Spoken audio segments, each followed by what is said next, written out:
وأحسن منك لم تر قط عيني وأجمل منك لم تلد النساء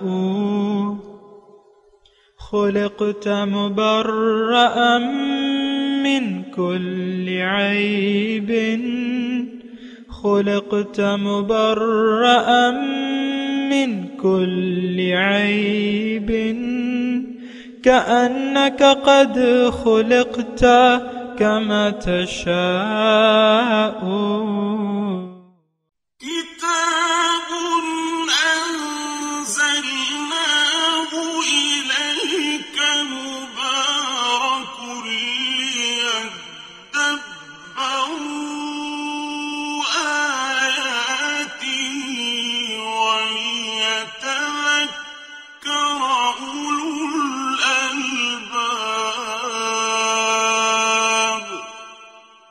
یہ کتاب برکت والی ہے جسے ہم نے آپ کی طرف نازل فرمایا ہے تاکہ دانش مند لوگ اس کی آیتوں میں غور و فکر کریں اور نصیحت حاصل کریں۔ اللہم صلی علی سیدنا محمد وعلی آل سیدنا محمد بعدد کل ذرۃ مئۃ الف الف مرۃ۔ سامعین و ناظرین کرام، السلام علیکم ورحمۃ اللہ وبرکاتہ۔ سامعین کرام، سورہ مزمل آیت نمبر 20۔ آج کا موضوع، کیا ہم اپنے لیے اچھے اعمال کی فصل بو رہے ہیں؟ اس کے ساتھ آج کے سبق کا آغاز کرتے ہیں۔ سب سے پہلے گزشتہ سبق کا اعادہ ہوگا۔ ان ربك يعلم انك تقوم ادنى من ثلثي الليل ونصفه وثلثه وطائفة من الذين معك واللہ یقدر اللیل والنہار۔ بے شک آپ کا رب جانتا ہے کہ آپ کبھی 2/3 شب کے قریب اور کبھی نصف شب اور کبھی 1/3 شب نماز میں قیام کرتے ہیں، اور ان لوگوں کی ایک جماعت بھی جو آپ کے ساتھ ہیں قیام میں شریک ہوتی ہے، اور اللہ ہی رات اور دن کے گھٹنے اور بڑھنے کا صحیح اندازہ رکھتا ہے۔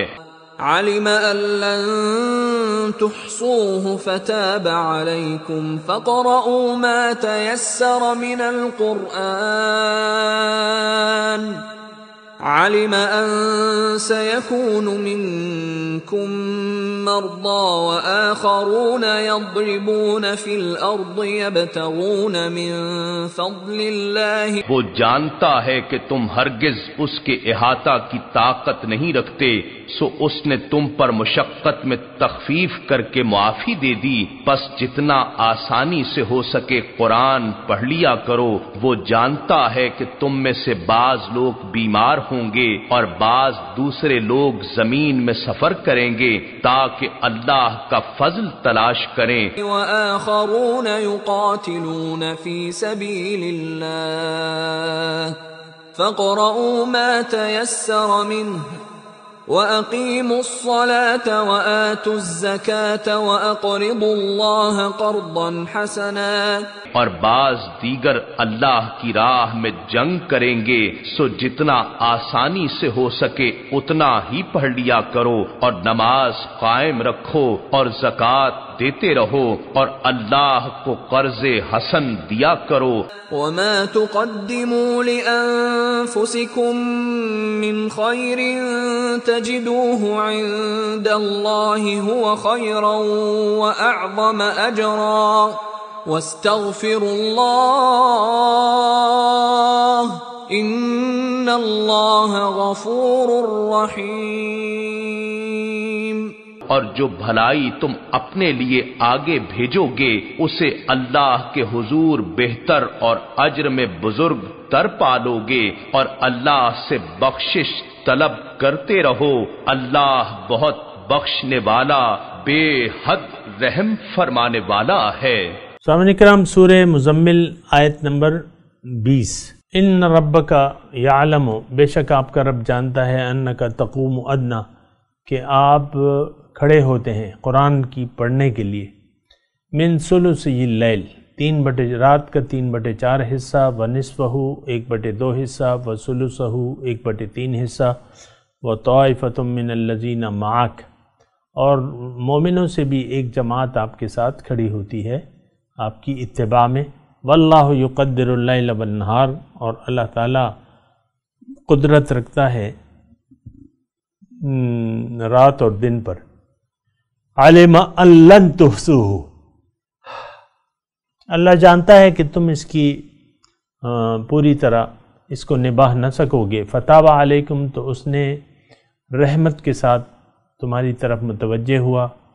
تو اب حکم یہ ہے فقرؤ ما تیسر منہ، جتنا بھی تم سے آسانی سے ہو سکے تم پڑھا کرو قرآن کو۔ علم ان سیکون منکم مرضی، وہ جانتا ہے کہ تم میں سے بعض مریض ہوں گے، وآخرون یضربون فی الارض، اور بعض جو ہیں وہ زمین میں سفر کریں گے، یبتغون من فضل اللہ، اللہ کا فضل تلاش کریں گے، وآخرون یقاتلون فی سبیل اللہ، اور بعض جو ہیں اللہ کی راہ میں قتال کریں گے۔ فقرؤ ما تیسر منہ، لہٰذا جتنا تم سے آسانی سے ہو سکے تم پڑھ لیا کرو۔ اقیم الصلاۃ، اور تم نماز کا نظام قائم کر لو، وآتوا الزکوٰۃ، اور زکوٰۃ دیا کرو، واقرضوا اللہ قرضا حسنا، اور اللہ کو قرض حسن بھی دیا کرو۔ وما تقدموا لانفسکم،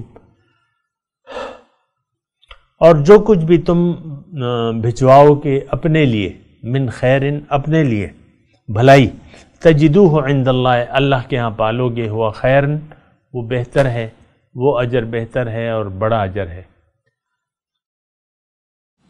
واستغفر اللہ، اور اللہ سے بخشش اور مغفرت کے طالب رہو۔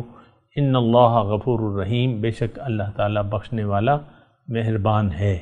سامعین اکرام، تذکرہ ہو رہا ہے سورہ مزمل کی آخری آیات کا، اس میں ہم تدبر کر رہے ہیں اللہ تعالیٰ کی توفیق سے، اور اس میں جو مضمون ہے وہ یہی ہے کہ ما تقدموا لانفسکم من خیر تجدوہ عند اللہ، جو کچھ بھی تم بھجواؤ گے بھلائی سے تو اللہ کے ہاں پالو گے، یہ وہ بہتر ہے۔ تو دیکھیں اسی پہ ہم بات کر رہے تھے گزشتہ سبق میں بھی کہ خیر، ایک تو خیر کا آپ معنی جان لیں کہ خیر جو ہے ہر بھلائی کا کام ہے، صرف یہ نہیں کہ آپ پیسے ٹکے دیں یا جو کریں۔ اور قرض جو ہے،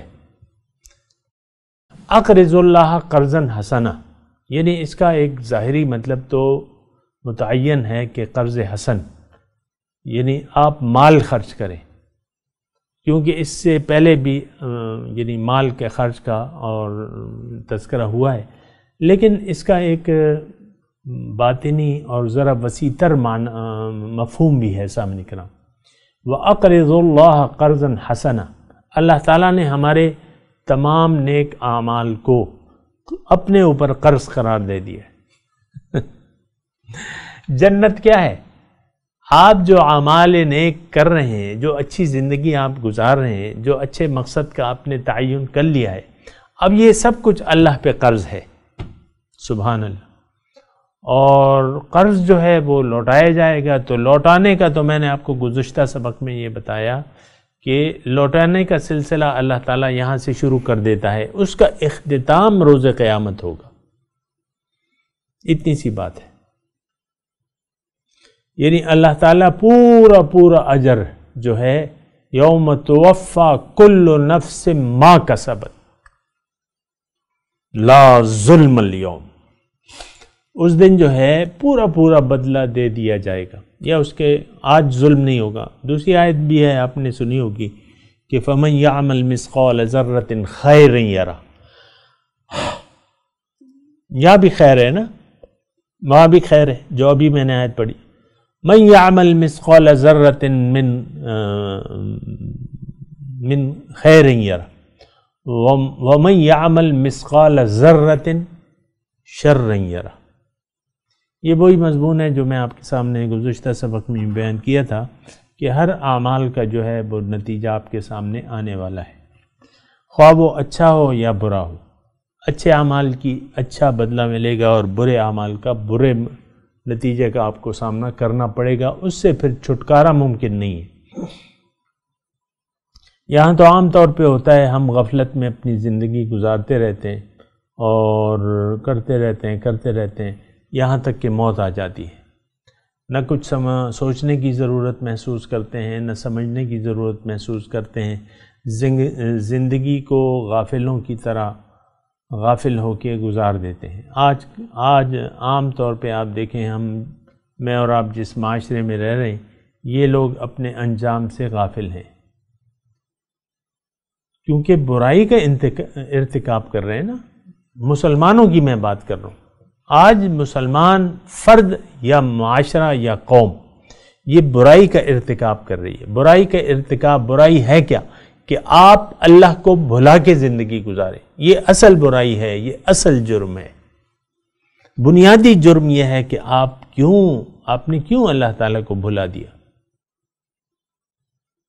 اور اللہ تعالیٰ نے تو اس سے ہمیں منع بھی کیا ہے. وَلَا تَكُونُوا كَالَّذِينَ نَسُوا اللَّهَ، تم ایسے لوگوں کی مانند نہ ہو جانا جنہوں نے اللہ کو بھلا دیا. اس کا نتیجہ کیا ہوا؟ فَأَنْسَاهُمْ أَنفُسَهُمْ، نتیجتاً وہ خود اپنے آپ کو بھول گئے. تو بہرحال آپ کو دیکھنا ہوگا، آپ کو سمجھنا ہوگا کہ ہماری دنیا میں رہنے کا طریقہ کیا ہونا چاہیے. دیکھیں، عام طور پہ میں ایک عام بات کر رہا ہوں اور اس میں کوئی میں لگی لپٹی نہیں رکھوں گا. دیکھیں، اگر آپ اچھی زندگی گزار رہے ہیں، بھلائیوں والی زندگی گزار رہے ہیں، وہ ہو نہیں سکتی جب تک اللہ آپ کی منزل نہ ہو. جب تک اللہ تعالیٰ آپ کی منزل نہ ہو تو وہ بھلائیوں والی بات نہیں، آپ پہنچ نہیں سکتے. کیونکہ دیکھیں، ایک بات میں اور ایک اور طریقے سے آپ کو بات کہوں کہ اللہ تعالیٰ نے قرآن میں فرمایا ہے کہ لن تنالوا البر حتی تنفقوا مما تحبون، تم نیکی کو پا نہیں سکتے اس وقت تک جب تک کہ تم خرچ نہ کرو وہ جو تمہیں محبوب ہو. اب ہمیں جو محبوب اشیاء ہیں وہ مال اور اولاد ہیں. اب دیکھیں، ہم اپنی فیملی کے لیے زندگی گزار رہے ہیں. ہمیں زندگی گزارنی چاہیے اللہ کے لیے، لوجہ اللہ، اللہ کے لیے. لیکن ہم اپنی فیملی کے لیے، اپنے لیے، اپنی فیملی کے لیے اپنا خیال رکھنا. آپ دعائیہ کلمات سنتے ہیں نا، اپنا خیال رکھنا. تو جو بھی آپ کو یہ دعا دے رہا ہے تو وہ یہ کہہ رہا ہے کہ تم اپنے ظاہر کا خیال رکھنا. باطن تو کب کا ہم نے بھلا دیا ہے. اپنی حقیقت کو، اپنے باطن کو ہم بھلا کے زندگی گزار رہے ہیں، جو بہت زیادہ خطرناک بات ہے. ایسا نہیں ہونا چاہیے. اللہ تعالیٰ نے ہمیں یہ زندگی اس لیے نہیں دی ہے کہ ہم اپنے آپ کو اور اپنے اللہ کو فراموش کر کے یہ زندگی گزاریں. عام طور پہ تو جو معاشرے کا چلن ہے وہ یہی ہے کہ ہم نے اپنے آپ کو اور اپنے اللہ کو بھلا دیا ہے بحیثیت مقصد حیات، محبوب واحد، مطلوب واحد اور معبود واحد. یہ بات میں آپ کو بتاتا رہتا ہوں کہ جب تک اللہ تعالیٰ ہمارا مقصود حیات نہ بن جائے، مقصود واحد نہ بن جائے، ہم اس کی بندگی کر ہی نہیں سکتے. یہ بات نوٹ کر لیں کہ جب تک اللہ تعالیٰ کو ہم اپنا مقصود حیات نہ بنا لیں تو ہم معبود اللہ تعالیٰ کو بنا ہی نہیں سکتے، وہ بن ہی نہیں سکتا. کیونکہ آپ کی ترجیح دنیا ہو گئی ہے. اب جب ترجیح آپ کی دنیا ہو گئی ہے پھر اللہ کی بندگی سے آپ کا کچھ لینا دینا بنتا نہیں ہے. اللہ کی بندگی اس لیے کی جاتی ہے کہ اللہ کو مقصود سمجھ کے اللہ کے لیے ہم زندگی گزاریں اور اپنے کاموں کو اللہ کے احکامات کے تحت گزاریں، صرف کریں. لیکن وہ تو ہم کرتے نہیں ہیں. اللہ ہمارا نہ مقصود ہے، نہ محبوب ہے، نہ مطلوب ہے. تو اب یہ ہے کہ وہ آپ کا معبود بھی نہیں بن سکتا. یہ آپ ذرا خوب توجہ سے یہ بات سنیں. آپ کو اللہ تعالیٰ نے پیدا کیا ہے بندگی کے لیے، اپنی عبادت کے لیے. عبادت آپ کر نہیں سکتے جب تک اللہ آپ کی ترجیح واحد نہ بن جائے، مقصود حیات نہ بنا لے. تو اللہ اگر آپ کا مقصود ہے تو پھر آپ سے بھلائیوں کا ارتکاب ممکن ہے. آپ بھلائیاں کریں گے اور بھلائی کرنے کے لیے پھر آپ زندہ رہیں گے اور بھلائیاں پھر آپ سے ہوتی رہیں گی. اس وقت جب اللہ کو آپ منزل حیات بنا لے، مقصود حیات بنا لے، واحد ارادہ کر لیں کہ میں نے تو جینا ہے اللہ کے لیے، اور یہ اعلان کر دے برملا کہ ان صلاتی و نسکی و محیایا و مماتی للہ رب العالمین، کہ میری تو نماز، میری قربانی اللہ کے لیے ہے جو کہ رب العالمین ہے، لا شریک لہ، اس کا کوئی شریک نہیں ہے. تو بہرحال ما تقدموا لانفسکم من خیر تجدوہ عند اللہ، جو بھی تم بھجواؤ گے اپنے لیے بھلائی میں سے تو اللہ کے ہاں پالو گے، وہاں نہیں یہاں بھی. میں نے آپ کو کہا تھا گزشتہ درس میں بھی کہ جزائے اعمال عمل کے ساتھ شروع ہو جاتی ہے. اللہ کے ہاں یعنی قرض کا جو تصور ہے وہ یہ ہے کہ آپ نے بھلائی کا ارتکاب جب کیا، کوئی بھی کام اچھا یا برا، آپ کہیں اس کی جزائے اعمال شروع ہو جاتی ہے. یہ میں نے آپ کو گزشتہ سبق میں بتائی تھی اچھے طریقے سے. اچھا، وہ جو ہے اللہ تعالیٰ فرما رہا ہے کہ ہوا خیرن وَأَعْظَمَ اجرا، وہ اجر بہتر ہے جو اللہ تعالیٰ آپ کو دے.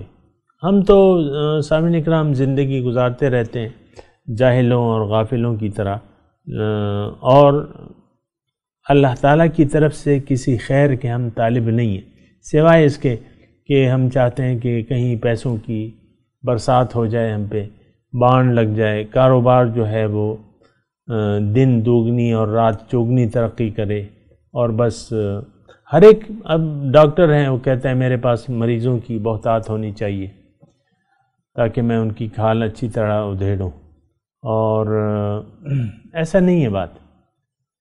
یعنی اللہ کا اجر بہتر بھی ہے اور بڑا بھی ہے. بندے آپ کو کیا دے سکتے ہیں؟ ہم تو ظاہر کے لیے زندگی گزارتے ہیں عام طور پہ، تو ظاہر ہمیں کیا دے سکتا ہے؟ اللہ تعالیٰ دینے والا ہے، اللہ تعالیٰ لینے والا ہے. وہ ہے نا حضور صلی اللہ علیہ وسلم نے اپنے بھتیجے کو نصیحت کی کہ تم جان لو کہ اگر ساری دنیا متفق ہو جائے تمہیں نقصان پہنچانے پہ تو تمہیں نقصان نہیں پہنچا سکتی، لیکن اتنی کہ جتنا تمہارا وہ ہے حصہ ہے. یعنی اللہ تعالیٰ جتنا تمہیں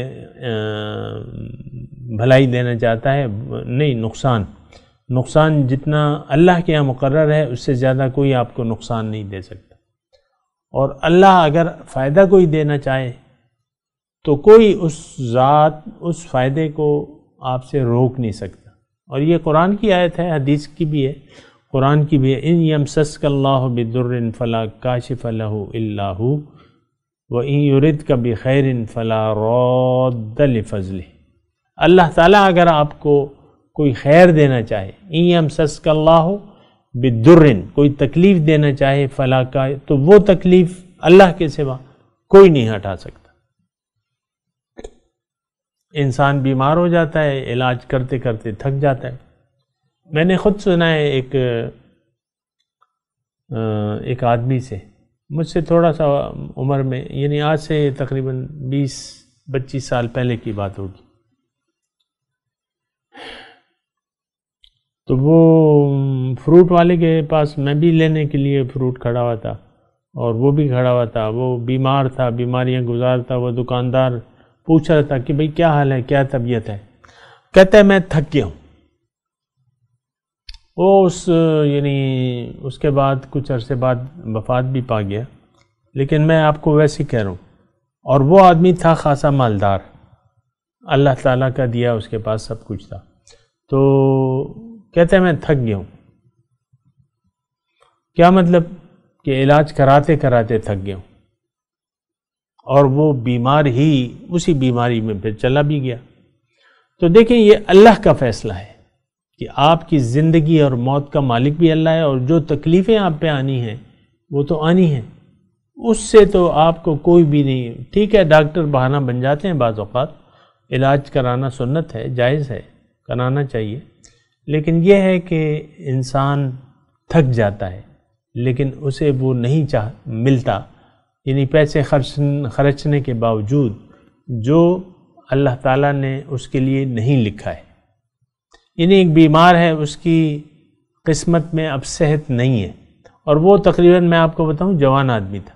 مجھ سے اس زمانے میں، مطلب میری ابھی 63 سال ہے، تو 20 سال پہلے جو ہے وہ ہوگی 43 سال ہوگی یا 40 سال ہوگی، 40 سال سے بھی پہلے کی بات ہے. مطلب میں 35 سال کا تھا، وہ 40 سال کا ہوگا، یا میں اگر 43 کا ہو تو وہ 53 کا ہوگا اس وقت. تو 53 کی تو مطلب عمر ایسی نہیں ہوتی، لیکن اس کی یعنی اللہ کا فیصلہ نہیں تھا، اس کی قسمت میں بے شمار پیسے خرچ کر دیے، لیکن کرتے کرتے وہ تھک گیا. ہوا وہی جو اللہ نے چاہا. خیر یہ تو موت اور زندگی اللہ تعالیٰ کی مرضی ہے، لیکن میں ویسے آپ کو بات کرتا ہوں کہ آپ اللہ تعالیٰ سے لڑتے رہتے ہیں. اب یہ جو راشی لوگ ہیں، سارے ادارے جو ہیں راشی بنے ہوئے ہیں اور کرپٹ ہیں اور رشوت ستانی ہے ہمارے عام پاکستان میں کھلے عام طور پہ. ابھی میں وہ ایک کلپ سن رہا تھا، لندن میں ایک پاکستانی تھا، ایک افغانی تھا، تو اس سے پاکستانی انٹرویو لے رہا تھا. وہ کہہ رہے ہیں میں پاکستان کے اس پہ آیا ہوں، پاکستانی پاسپورٹ ہے میرے پاس، پاکستان کے لندن آیا ہوں اور بس رہ رہا ہوں یہاں. تو وہ پاکستانی اینکر اسے پوچھتا ہے تم نے پاکستانی، تم تو افغانی ہو، تمہیں کیسے مل گیا؟ کہتا ہے پیسہ. پاکستان میں ہر کام پیسے سے ہوتا ہے، جو کام جس کے تم مستحق بھی نہیں ہو تمہیں وہ کام پیسے کے زور پہ مل جائے گا. تو وہ پاسپورٹ ظاہر ہے کہ ایک غیر ملکی کو پاکستانی آپ پاسپورٹ دے رہے ہیں تو پیسہ ہے. تو پیسہ کیوں؟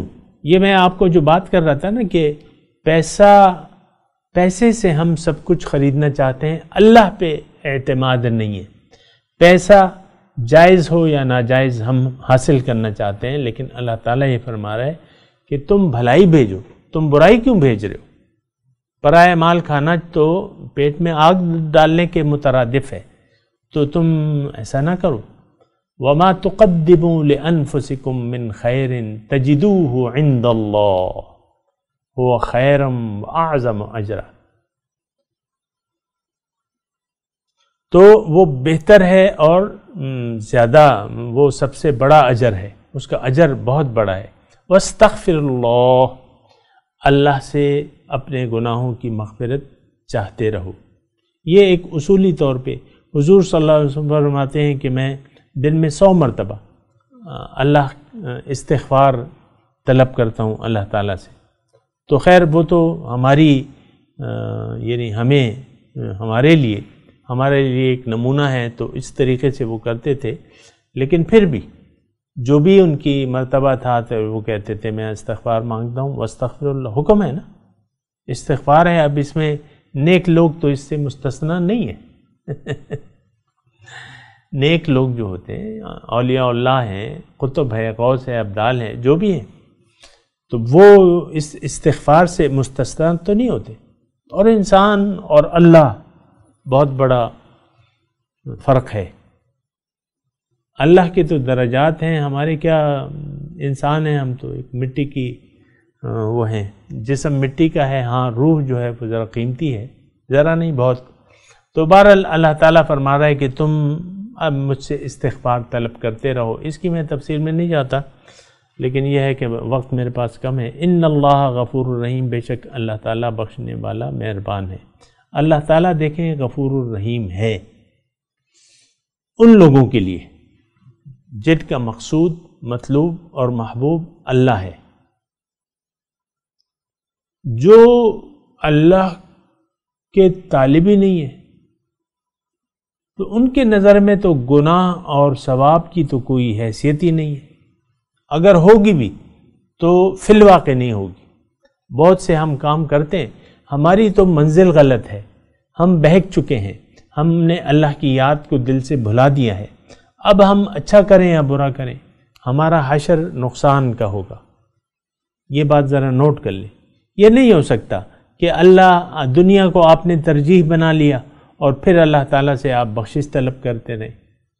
نو، یہ نہیں ہو سکتا۔ یہ میں آپ کو کھل کے بتا رہا ہوں۔ استغفار جو ہے وہ مومنوں کی شان ہے، مشرکوں کے لیے، کافروں کے لیے استغفار کا حکم نہیں ہے، نہ ان کے لیے آپ بخشش طلب کر سکتے ہیں۔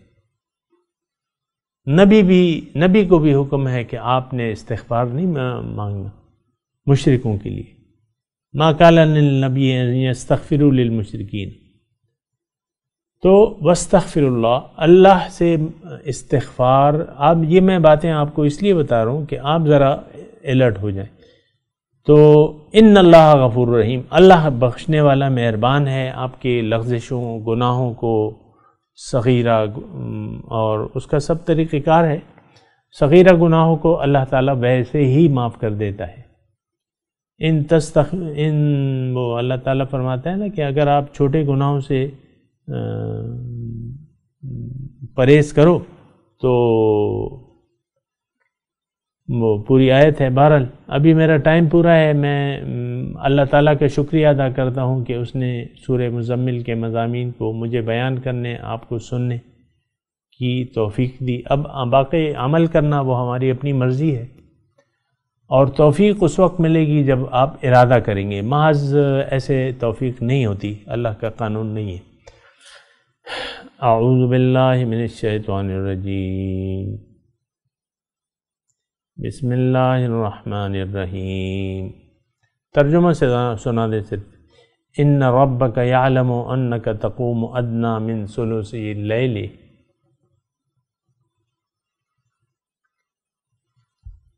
آپ کا رب جانتا ہے کہ آپ کھڑے ہوتے ہیں رات کے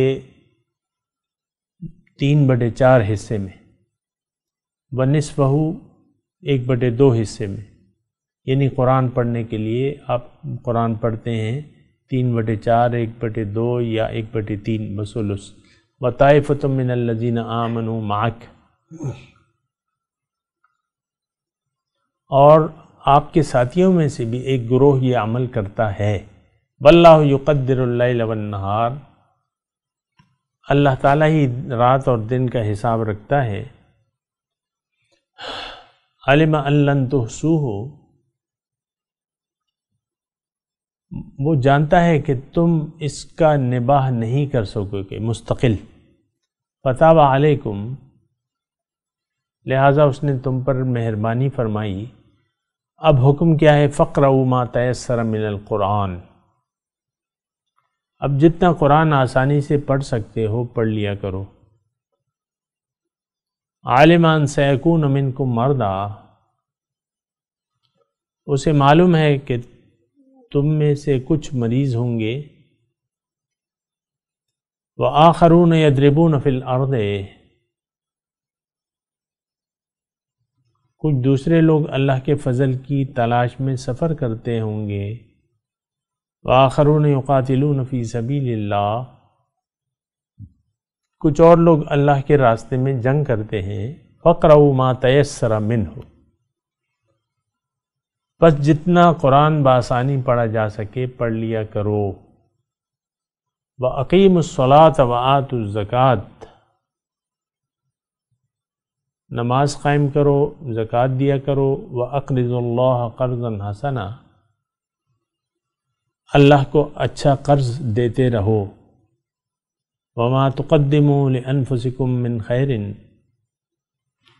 تو جو کچھ بھلائی تم اپنے لیے آگے بھیجو گے تجدوہ عند اللہ، اللہ کے ہاں اسے موجود پاؤ گے، وہ خیرن، وہی زیادہ بہتر ہے، وَأَعْظَمَ اجرا، اور اس کا اجر بہت بڑا ہے، وَاسْتَغْفِرُ اللَّهَ، اللہ سے مغفرت طلب کرتے رہو، ان اللہ غفور الرحیم، بے شک اللہ تعالیٰ غفور الرحیم ہے۔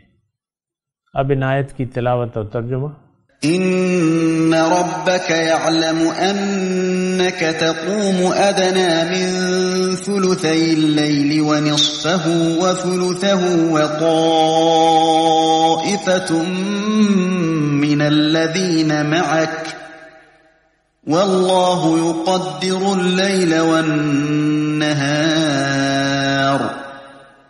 علم ان لن تحصوه فتاب عليكم فاقرؤوا ما تيسر من القرآن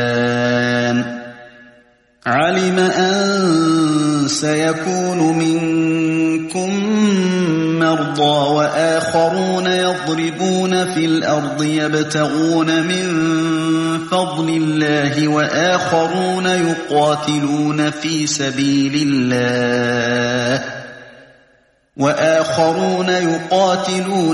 سبيل الله فاقرؤوا ما تيسر منه وأقيموا الصلاة وآتوا الزكاة وأقرضوا الله قرضا حسنا وما تقدموا لأنفسكم من خير تجدوه عند الله هو خيرا وأعظم أجرا واستغفروا الله إن الله غفور رحيم. Your Lord knows that you stay up nearly 2/3 of the night, or half of it, or 1/3 of it, along with a group of those with you. God designed the night and the day. He knows that you are unable to sustain it, so He has pardoned you. So read of the Quran what is possible for you. He knows that some of you may be ill, and others traveling through the land, seeking God's bounty, and others fighting in God's cause. So read of it what is possible for you, and observe the prayers, and give regular charity, and lend God a generous loan. Whatever good you advance for yourselves, you will find it with God better and generously rewarded. And seek God's forgiveness, for God is forgiving and merciful. اس کے ساتھ ہی آج کے درس کا وقت اختتام کو پہنچا۔